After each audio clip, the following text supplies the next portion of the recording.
스포츠 분야에 2년차 징크스라는 것이 있습니다. 올해 신인왕상을 받은 사람이 다음 해 성적이 좋지 않는 겁니다. 연습량도 충분했고 교만하지도 않았는데 성적이 떨어지는 겁니다. 왜 그럴까요? 다름 아니라 수많은 사람들이 그를 견제하고 압박하기 시작한 것입니다. 관찰하고 그들도 연구해서 그의 약점을 찾아내는 겁니다. 그리고 깊은 태클과 깊은 견제로 그의 활동을 방해하기 시작합니다. 그러나 여러분, 이것은 예상된 일입니다. 더 큰 선수가 되려면 그것을 예상하고 들어오는 태클과 방해와 여러 가지 견제를 이겨내기 위한 더 많은 훈련과 연습을 통해서 그것을 받아들이고 뛰어넘을 때 위대한 선수로 그는 무럭무럭 자라가게 되는 것입니다. 이 사무엘상 18장은 이 전쟁 영웅 다윗을 향한 악한 영의 압박과 견제가 얼마나 심해지고 있는가 하는 것을 나타내주는 그러한 내용들이 담겨 있습니다. 그러나 전체적인 분위기는 한마디로 사울은 서산에 지는 달의 모습입니다. 그리고 다윗은 저 수평선 넘어 떠오르는 찬란히 떠오르는 태양과도 같은 존재입니다. 오히려 그렇기 때문에 지는 사울이 악령과 함께 다윗을 계속해서 죽이기로 시도합니다. 그러나 동시에 성령께서는 역사하셔서 다윗을 어떻게 살려내시는가 하는 이 긴박한 싸움, 바로 그 내용이 이제 18장 이하에서 진행되고 있습니다. 자, 그래서 악령은 무엇으로 다윗을 죽이려고 하는가? 또한 성령은 무엇으로 다윗을 살리려고 하는가? 우리 이러한 내용들을 살펴보면서 오늘 우리에게 주시는 삶과 또한 신앙과 특별히 우리 사역 가운데 주시는 우리 하나님의 교훈을 한번 살펴보기를 소원합니다. 첫 번째로 오늘 무엇이 살리고 무엇이 죽이는가? 질투의 영은 죽이고 언약의 영은 살린다는 사실입니다. 우리 다 함께 18장 1절 같이 한번 읽어보겠습니다. 함께 읽습니다. 다윗이 사울에게 말하기를 마침에 요나단의 마음이 다윗의 마음과 하나가 되어 요나단이 그를 자기 생명같이 사랑하니라. 저 내려가서 9절을 읽어보겠습니다. 그날 후로 사울이 다윗을 주목하였더라.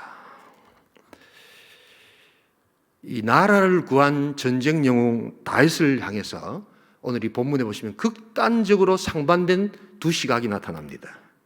사울 왕이 그의 가장 위협적인 정치적 또한 도전자로 다윗을 보기 시작합니다.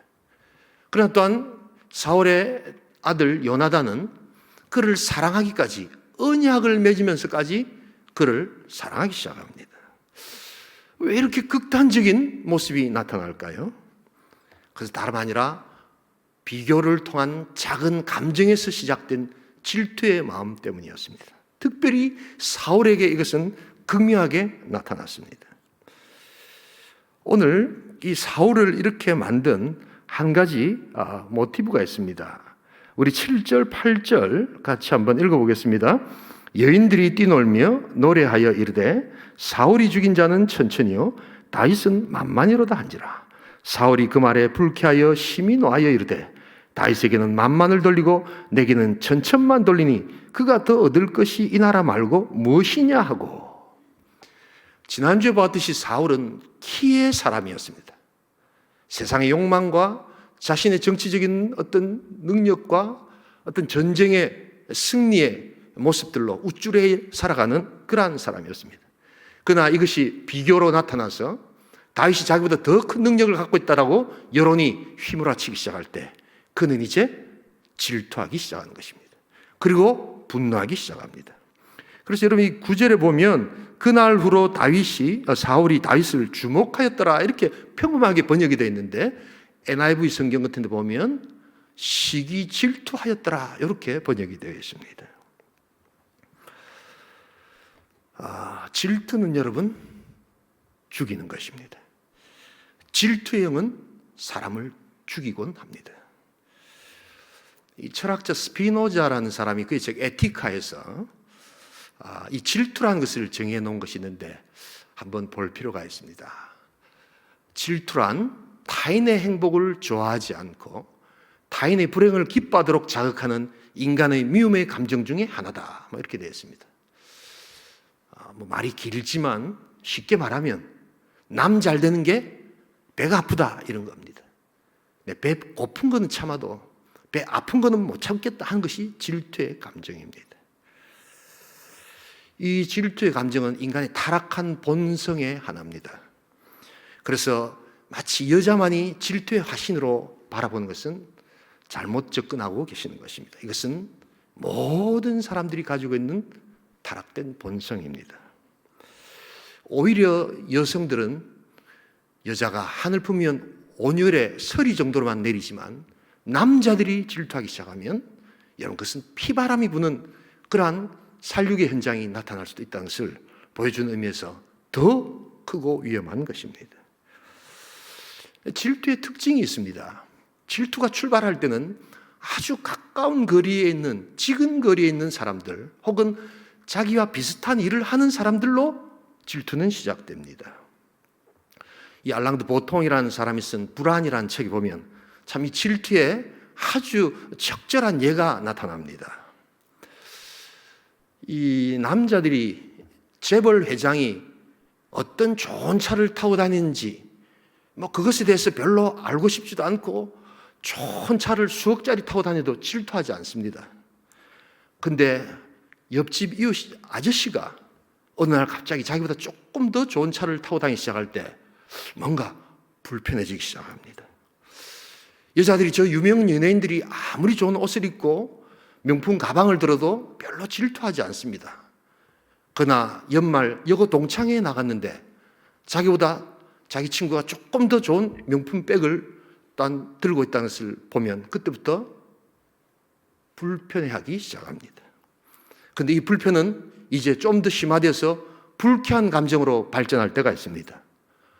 옆에 있는 아저씨가 나보다 나이도 어리고 다른 회사의 직급도 낮다는 것을 알게 되면 이제 불편이 불쾌한 감정으로 바뀝니다. 또한 나보다 조금 더 좋은 명품 백을 들었던 여고 동창생이 학교 다닐 때 나보다 공부를 더 못한 아이였다는 것을 내가 깨닫게 될 때 불편이 이제는 불쾌감으로 바뀝니다. 저는 시기질투 잘 하지 않습니다 라고 하는데 여러분 바로 지금 느끼고 있는 그 감정이 바로 시기질투의 감정입니다. 여러분 질투는 사람을 죽이기 시작하는 씨앗이 됩니다. 질투에서 벗어나야 합니다. 그래서 이것은 우리의 힘으로 할 수 없고 하나님의 영이 함께 하셔야 합니다. 무엇보다도 하나님 앞에서 비교하지 말아야 합니다. 요나단 같은 사람은 생각해 보면 가장 질투할 수 있는 최적의 자리에 서 있었던 사람입니다. 그는 세스 왕조의 세스 왕위 서열 1위에 해당하는 왕자 요나단이었습니다. 그러나 그는 다윗이 했던 그 놀라운 용맹을 그대로 인정합니다. 자기가 할 수 없었던 골리앗과의 싸움에서 승리한 그것을 그대로 받아들일 때 오히려 다윗을 사랑할 수 있게 되는 관계가 되는 것입니다. 또한 남의 성공으로 인해서 나에게 약간의 질투의 감정이 든다면 그 감정을 내 발전과 내 자극의 동기로 삼을 줄 알아야 합니다. 그래서 그것이 나의 에너지가 되어서 더욱더 내가 열심을 내고 더욱더 실력을 쌓는 그러한 에너지로 바꿔나갈 때 우리는 질투에서 벗어날 수 있습니다. 무엇보다도 하나님께서 우리에게 주신 가장 좋은 질투를 벗어날 수 있는 방법은 바로 이웃을 축복해 주는 것입니다.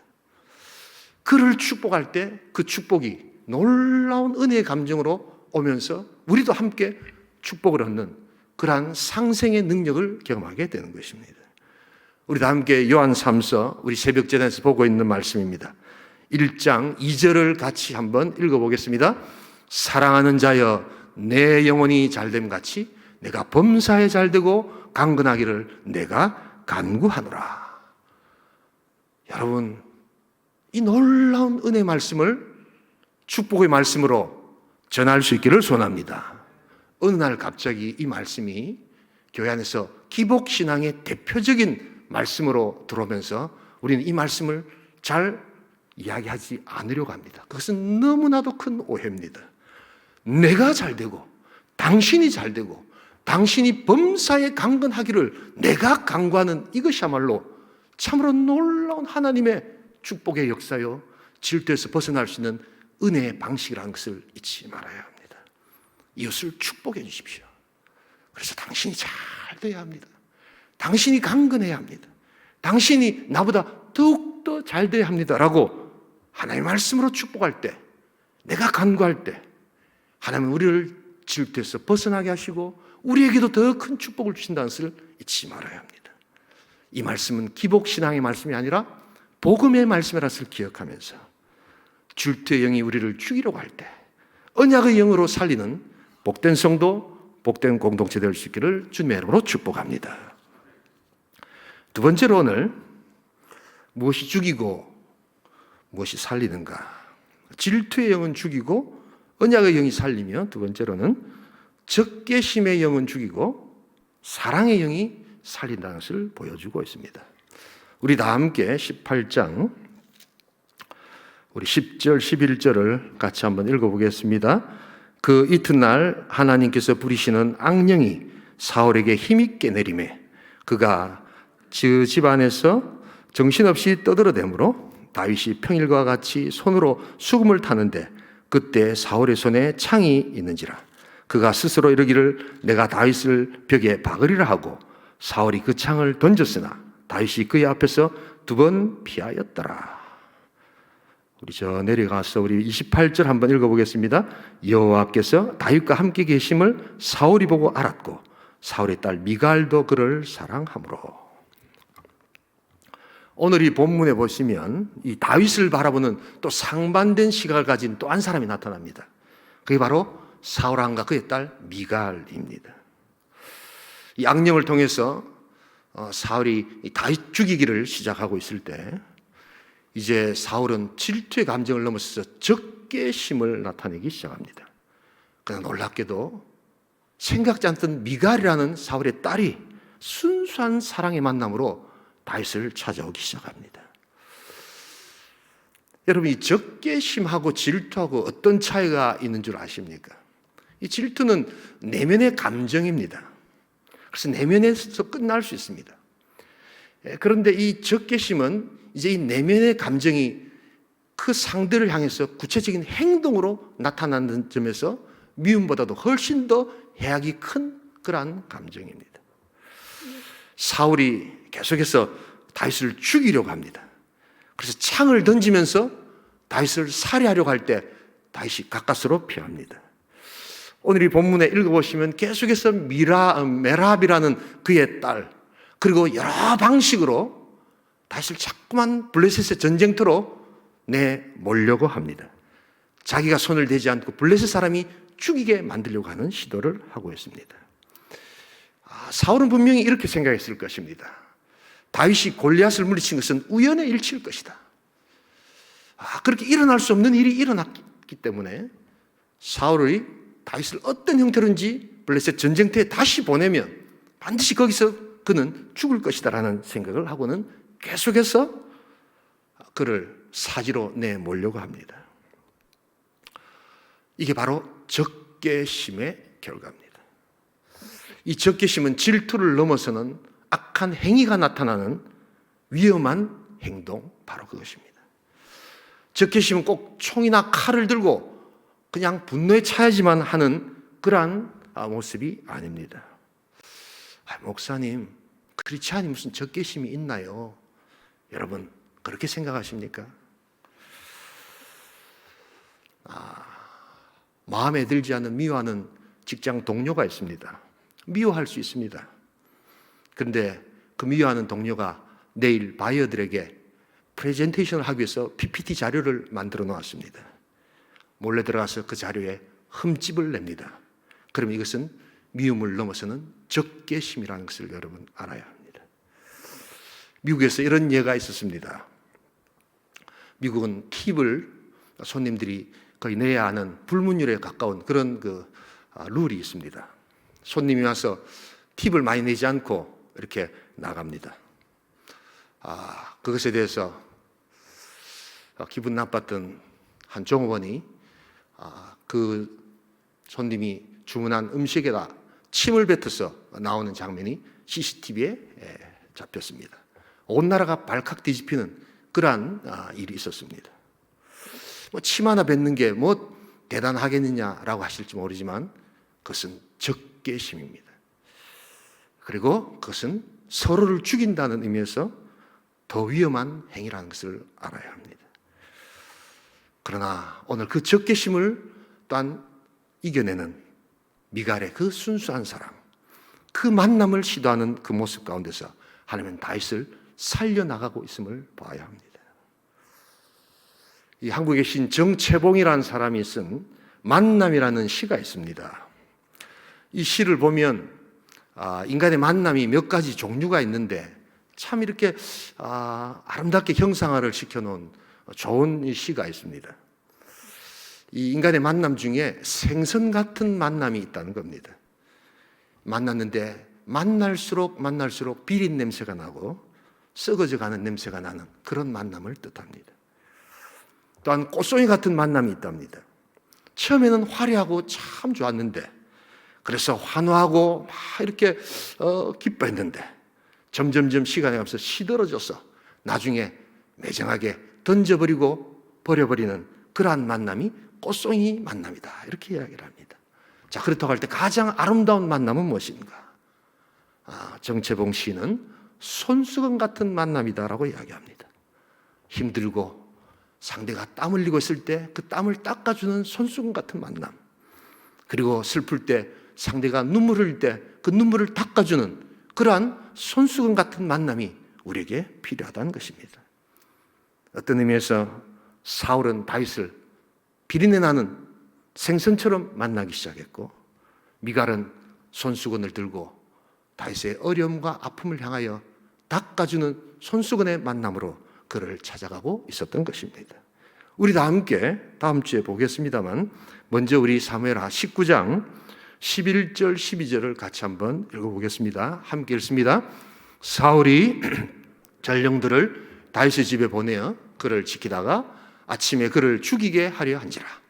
다윗의 아내 미갈이 다윗에게 말하여 이르되 당신이 이 밤에 당신의 생명을 구하지 아니하면 내일에는 죽임을 당하리이다 하고, 미갈이 다윗을 창에서 달아내림에 그가 피하여 도망하니라. 손수건 같은 만남, 그것은 그의 사랑하는 다윗이 고통당하고 위협당할 때 테러를 열어 창문에 그를 달아내리며 그를 살리는 아름다운 모습으로 나타납니다. 판단하고 정죄하는 적개심의 그러한 만남이 아니라 공감하고 눈물을 닦아주고 함께 인정하는 손수건 같은 만남, 바로 그것이 살리는 만남이라는 것을 여러분 알아야 합니다. 복된 만남, 그래서 죽이지 않고 살리는 우리의 능력에 아름다운 영이 충만할 수 있기를 주님의 이름으로 축원합니다. 마지막 한 가지, 오늘 무엇이 살리고 무엇이 죽이는가? 질투의 영은 죽이고 언약의 영은 살리며, 적개심의 영은 죽이고 사랑의 영이 살리며, 세 번째로는 악령의 음모는 죽이고 성령의 지혜는 살린다는 것을 성경은 이야기합니다. 우리 다 함께 30절 같이 한번 읽어보도록 하겠습니다. 함께 읽습니다. 블레셋 사람들의 방백들이 싸우러 나오면 그들이 나올 때마다 다윗이 사울의 모든 신하보다 더 지혜롭게 행하며 이에 그의 이름이 심히 귀하게 되니라. 오늘 이 18장 본문을 찬찬히 이렇게 읽어보시면 계속해서 반복해서 등장하는 단어가 하나 있습니다. 그게 뭐냐면 지혜롭게, 더 지혜롭게, 이런 표현이 4번씩이나 나타납니다. 여기서 지혜롭게라는 히브리 단어는 용이 주도하게, 또한 능란하게, 이런 뜻을 말하는데요. 사실 이것은 다윗의 지혜를 이야기하는 것이지만 오늘 이 본문을 자세히 보시면 이것은 하나님의 지혜를 뜻하는 것을 보여줍니다. 여러분, 악령이 얼마나 지혜로운 줄 아세요? 악령이 굉장히 지혜롭습니다. 그래서 여러분 만약 악령과 싸울 때 내 방식, 내 경험으로 악령과 싸우면 백전백패라는 것을 잊지 말아야 합니다. 그런데 지혜로운 자가 있습니다. 그런 의미에서 다윗은 지혜로웠습니다. 왜냐하면 내가 내 지혜, 내 능력으로 악령과 싸우면 백전백패이기 때문에 이 악령보다 더 지혜로운 분을 모시고 와서 그분이 싸우도록 해야 한다는 지혜가 다윗에게 있었습니다. 바로 더 크고 놀라우신 하나님의 지혜를 동원하는 것입니다. 그래서 악령의 음모는 다윗을 죽이려고 하지만 다윗은 성령의 지혜로 말미암아 살리는 은혜의 역사에 또한 들어가게 된다는 것을 성경은 보여주고 있습니다. 이 본문을 여러분 17장 본문하고 자세히 비교해서 보시면 나타나는 특징이 하나 있습니다. 그게 뭐냐면 17장에서 다윗이 골리앗과 싸울 때는 골리앗뿐만 아니라 사울에 대해서 말을 많이 합니다. 그리고 담대한 말을 외치고 막 선언합니다. 그런데 18장에 딱 오시면 다윗이 한마디도 하지 않는 모습이 나타납니다. 다윗의 언어가 사라집니다.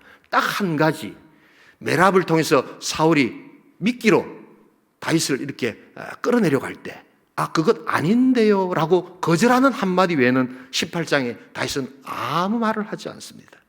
왜 다윗의 말이 나타나지 않을까요? 다윗이 멍청했을까요? 아닙니다. 오히려 사울의 말이 많이 나타나고 사울이 이야기하는 것은 바로 악령이 더욱더 강하게 다윗을 공격하고 있다는 것을 보게 됩니다. 그러나 그때 다윗은 침묵하기 시작합니다. 왜냐하면 하나님의 움직임과 하나님의 지혜를 그가 집중하고 있기 때문입니다. 하나님이 일하고 계신다는 것입니다. 하나님이 움직이시는 것을 다윗은 민감하게 바라보고 있는 것입니다. 그러기에 다윗의 말은 보이지 않습니다. 그러나 우리는 그 이면에 성령 하나님께서 지혜를 주시고 더 지혜롭게, 더 용이 주도하게, 더 놀랍게 역사하시는 하나님의 역사를 우리는 비로소 발견하게 되는 것입니다. 악령의 다윗 죽이기, 그것을 넘어서서 성령의 다윗 살리기의 프로젝트가 가동되고 있음을 찬양할 수 있기를 소원합니다. 이것이 바로 하나님의 역사입니다. 바로 하나님께서 주시는 능력의 역사, 바로 그것이 오늘 이 본문에 나타나는 것입니다. 구속 역사에 보면 이런 악령의 우리 언약 백성 죽이기와 동시에 성령의 언약 백성 살리기의 역사는 계속해서 역사를 통해서 지금까지도 반복되는 역사라는 것을 알아야 합니다. 이집트의 바로왕이 아이들을 죽이고자 합니다. 그럴 때 성령은 역사하셔서 갈대 상자라는 참으로 처량하고도 작은 그 볼품없는 상자에 모세라는 한 아기를 거기에 담아 이집트 나일 강가로 띄워버립니다. 바로 성령의 살리기 프로젝트가 시작된 것입니다. 그리고 마침내 그를 통해서 하나님은 놀라운 유월절 출애굽의 역사를 만들어내십니다. 하만이 유대인들을 죽이기 시작합니다. 그래서 유대인의 씨를 멸족시키려고 합니다.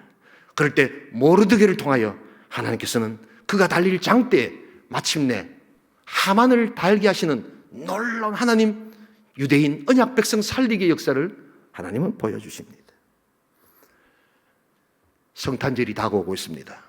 베들레헴에 아기 예수가 태어났을 때 헤롯 대왕은 수많은 아기들을 죽이라고 명령하면서 우리 예수 죽이기, 아기들을 죽이는 그 역사를 시작합니다. 그러나 성령께서 천사를 통하여 딴 지혜로운 동방박사를 통하여 하나님은 예수를 살리고 하나님 놀라운 은혜의 역사를 딴 시작합니다. 바로 그것이 우리가 손꼽아 기다리는 성탄의 역사입니다. 그러나 사단의 우리 죽이기 역사를 가장 통쾌하게 통렬하게 살리기 역사로 바꾸시는 최고의 하이라이트는 바로 십자가 사건입니다.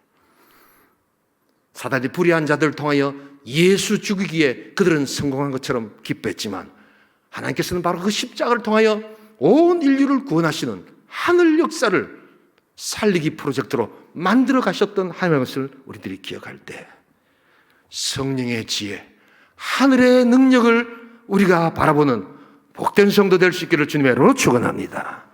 이 역사를 우리가 안다면 비록 오늘 우리를 향해서 고통을 가하고 우리를 괴롭게 하는 그 모든 악한 영의 세력들을 하나님께서 지금 움직이시면서 하나님이 일하신다는 것을 바라볼 때 우리는 잠잠히 주님을 바라보며 하나님의 지혜를 구해야 될 줄 믿습니다. 여러분, 옛말에 그런 말이 있습니다. 만 가지 수를 이길 수 있는 제일 좋은 방법은 단수, 한 가지 방법이라는 겁니다. 고난으로 인하여 내 비즈니스가 너무나도 복잡하게 나를 괴롭힙니다. 어떻게 이 문제를 풀어가야 될지 모르겠습니다. 자금의 문제, 인사의 문제, 수많은 비즈니스의 아픔들이 우리를 내려누릅니다. 자녀의 문제를 바라보면 너무 오래된 문제라서 어디서부터 이 문제를 풀어가야 될지 도무지 해결 방법이 보이지 않습니다. 아내와 남편이 오랫동안 서로 묵은 감정으로 인하여 그냥 아버지 학교, 어머니 학교 정도로만 해도 문제가 풀리지 않습니다. 어떻게 이 문제를 풀어가야 되는가? 오만 가지 방법을 동원하려고 하지만 방법은 시원치 않습니다. 그러나 여러분, 그때 만수를 이기는 제일 좋은 방법, 그것은 하나님의 지혜의 단수, 그것만을 의지할 수 있기를 소원합니다. 그리고 우리의 말수를 줄이고 하나님께 집중하며 하나님께 엎드려서 하나님께서 일하시는 것을 바라보기 시작할 때 하나님은 그 역사를 놀랍게 변화시켜 주시는 은혜의 역사로 오늘 우리에게 찾아오신다는 것입니다. 하나님의 지혜는 가능합니다. 하나님의 지혜는 용이 주도합니다. 하나님의 지혜는 판을 크게 볼 줄 압니다. 하나님의 지혜는 멀리 볼 줄 압니다. 하나님의 지혜는 깊이 볼 줄 압니다. 바로 그 하나님께서 이루어 가시는 역사를 지금 다윗은 묵묵히 바라보기 시작하고 있는 것입니다. 우리도 함께 신명기 23장 5절을 같이 한번 읽어보겠습니다. 내 하나님 여호와께서 너를 사랑하심으로 내 하나님 여호와께서 발람의 말을 듣지 아니하시고 내 하나님 여호와께서 그 저주를 변하여 복이 되게 하셨나니 내 하나님께서 그 저주를 변하여 복이 되게 하여 주실 줄 믿습니다. 내 하나님께서 수만 가지 쓰나미와 같은 고통의 아픔 속에서 우리를 괴롭히고 우리를 공격하는 영의 공격 속에서 하나님의 지혜, 하나님의 능력만을 의지할 때 하나님 화가 복이 되게 하시고 저주를 축복으로 바꾸시는 은혜의 역사가 있게 될 줄 믿습니다. 바로 하나님의 살리는 역사는 비로소 오늘 우리들에게 놀라운 은혜로 찾아오고 있습니다. 이 말씀을 드리면서 마무리를 하겠습니다. 제가 요사이 시간을 내어서 1층에 우리 성도들이 쓴 책들을 쭉 거의 다 읽어본 것 같습니다. 우리 박장호 장로님, 윤덕규 장로님, 김덕규 장로님 시집을 읽으면서 참 이렇게 공감을 하고 특별히 우리 김덕규 장로님 시집은 제가 제주도에 가서도 시간이 났을 때 같이 이렇게 보면서 참 시를 통해서 위로를 많이 받았습니다. 최근에 우리 윤평원 장로님께서 나이아가라라는 수필집을 내셔서 제가 거의 다 읽어봤습니다. 아주 코믹한 주제지요. 나이아가라가 폭포 이름 아닙니까? 그런데 나이아가라 해서 정말 이 늙어감을 믿음의 승리로 이겨내시는 그러한 외침이 저에게 들리는 듯합니다. 여러분, 나이가 든다는 것, 이렇게 늙어간다는 것은 끝을 향해서 가는 것이 아니라 정점을 향해서 가는 찬란한 외침, 바로 그것 아닙니까? 그런 외침이 저는 그대로 제 마음 가운데 오는 것을 느끼고 있습니다. 그런데 그 책을 딱 읽다 보면 제일 첫머리에 아주 감동적인 글이 나옵니다. 나는 호박이고 싶다. 제가 언제 한번 예수님이 호박 같은 분이다 라고 새벽기도 때 제가 설교를 한번 한 적이 있는데, 나이가 들었지만 가장 볼품없는 것처럼 보이지만 가장 사람들에게 도움을 주고 가장 맛있고 가장 성숙한 바로 그 호박, 큰 공감이 되었습니다. 그런데 그 다음에 보면 이 먹는 호박 말고 이제 이 보석 호박에 대해서 쓴 글이 있습니다. 여러분, 이 호박이라는 것은 소나무 진이 땅 밑으로 들어가서 한 100만 년 정도 있을 때 이게 보석이 된답니다. 얼마나 아름다운 보석이 되는지 모릅니다. 땅속의 지열과 딴 압박과 이런 것을 모든 것을 견디면서 시간이 가니까 이게 보석이 되더라는 겁니다. 근데 여러분, 이 호박의 또 다른 놀라운 특징이 하나 있습니다. 여러분, 이 호박을 자꾸만 비비고 문질면 거기에 정전기가 일어납니다. 그래서 뭔가를 끌어당기는 힘이 생깁니다. 그래서 먼지나 또한 여러 가지 이런 머리카락이나 이런 것들을 훅훅 잡아당기는 그러한 힘이 생깁니다. 그래서 이 호박을 여성들이 걸고 다닐 때 이게 신경 자극이 되어서 건강에 유익하다는 것이 바로 이런 것 때문입니다. 호박을 그리스어로 일렉트론이라고 이야기합니다. 여러분, 여기서 바로 electricity, 전기라는 단어가 여기서 나온 것입니다. 문지르고 압박당하고 고통당하고 또한 억눌리지만 그것을 잘 이겨내고 끝까지 그 시간을 통과할 때 놀랍게도 영향력을 발휘하는 그 찬란한 빛의 호박, 바로 그 호박이 되고 싶은 그 심령, 그것은 하나님의 지혜의 능력이 될 줄 믿습니다. 악령의 음모는 죽이려고 하지만 성령의 지혜는 살려주시는 역사입니다. 때릴수록, 맞을수록 그것이 죽지 않는 것이라면 그것은 우리를 더욱더 강하게 하고 더욱더 가열차게 만들고 더욱더 힘있게 만드는 역사라는 것을 우리가 기억할 때 이 잠시 잠깐 우리가 당하는 고통과 어려움이 바로 우리를 살리고 우리를 새롭게 하심으로 말미암아 생명을 살리고 치유하는 행복한 공동체, 행복한 성도로 변화시켜 주실 줄 믿습니다. 바로 살리는 역사입니다. 바로 하나님은 지금도 이 일들을 감당하고 계시는 것입니다. 사랑하는 성도 여러분, 질투의 영이 죽이려고 하지만 언약의 영으로 우리 살아날 수 있기를 소원합니다. 적개심의 영이 우리를 죽이려고 하지만 사랑의 영으로 우리는 승리할 것입니다. 악령의 음모가 우리를 죽이려고 하지만 성령의 지혜, 성령의 능력으로 우리는 살아날 것입니다.